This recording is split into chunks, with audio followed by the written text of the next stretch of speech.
ఉండేటువంటి గురు బ్రహ్మ గురుర్విష్ణు గురుదేవో మహేశ్వర అనే శ్లోకం ఈ గురుగీతలోనిది. ఈ శ్లోకాలకు అర్థాలు చాలా గూఢంగా వేదాంత రహస్యాలతో నిండి ఉంటాయి. ఉదయాన్నే ప్రశాంతంగా ధ్యానం చేసిన తరువాత వీటిని గురించి ఆలోచిస్తే జ్ఞానసిద్ధి తప్పకుండా కలుగుతుంది.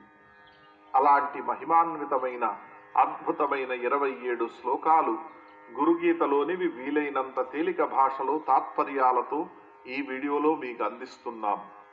ప్రతి నిత్యం కానీ కనీసం ప్రతి గురువారం కానీ ఒక్కసారి ఈ శ్లోకాలు అర్థం చేసుకుంటూ వింటే గురుకటాక్షం తప్పకుండా లభిస్తుంది.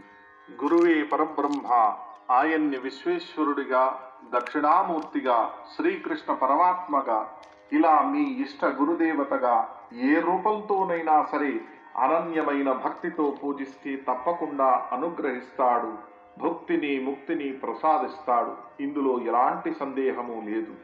పరమ